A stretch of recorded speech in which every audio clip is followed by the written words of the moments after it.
To me, there are two types of stories, true stories and made-up stories, and both types are important.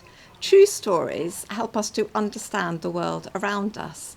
Made-up stories can help us to understand things better, like how somebody else might be feeling and what we might do in the way that we help them with their feelings. Everybody's life is important, and in a way you could think of as being a true story. And as a humanist, I believe in freedom, that we should have as much freedom as possible to decide for ourselves how our own life story is going to develop, as long as our choices don't harm others. One of the most important true stories for me is how the universe and how people came into being. And as a humanist, I think scientists are the best people to write that story, because they work out what's true based on what they see around them in the world. So, for example, the movement of the planets and what rocks are made out of, and how life on our planet develops, so all the different animals and the plants. And I think it's amazing what scientists have found out. They have worked out how old our universe is, and they've also worked out that all life forms on Earth billions of years ago have evolved from the same primitive life cells. Humanism doesn't have any set books, so I feel that I am free to look around the world and across time, history, as to all the different made-up stories and which ones I think will be the most helpful to me to try and lead a good life. I've chosen one by a man called Aesop, who lived in ancient Greece 2,500 years ago, and it's about a lion and a mouse, and you may know this story. The lion captures the mouse in his paw, but the mouse begs the lion to set him free because he says, well, one day I might be of help to you. The lion thinks this is very funny. How could this little mouse ever be of help to him? Sometime later, the lion is captured in a net by some hunters, and the mouse sees that the lion is trapped, and it goes up to the net and it gnaws away at the ropes so that the lion is able to get himself free.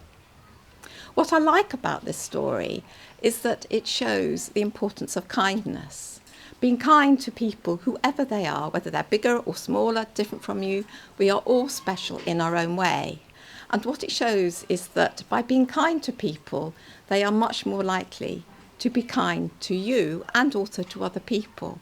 And if we're all much kinder to each other, then the world is a much nicer place for us all to live in. Well, stories help people to learn things, and they help people to remember things. They teach you about people, and they teach you about the world. Good stories can make people happy and inspire them to do good things.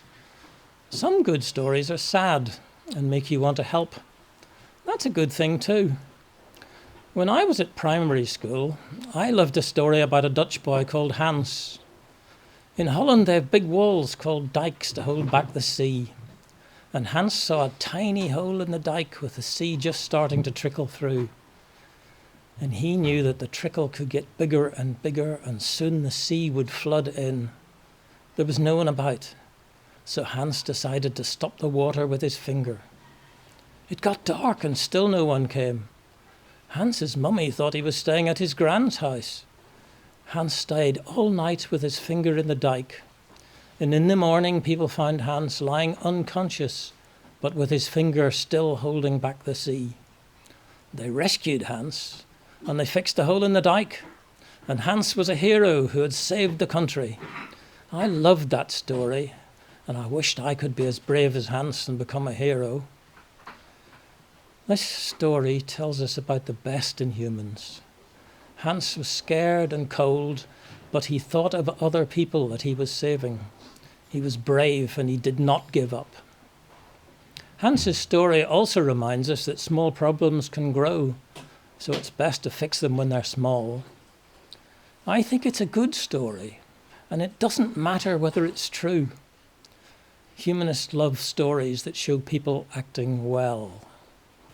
The most important story for me as a geoscientist and a scientist is a story about where life on Earth has come from, including humans.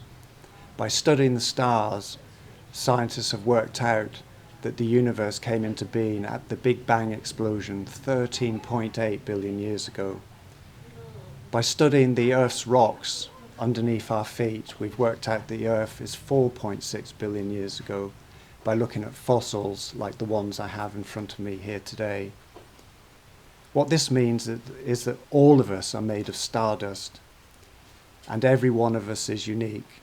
There has never been someone like you before, and there will never be anyone like you again in all of time. That is why all of us are so special. We all have this precious gift of life, which humanists believe we should make the most of while we're alive.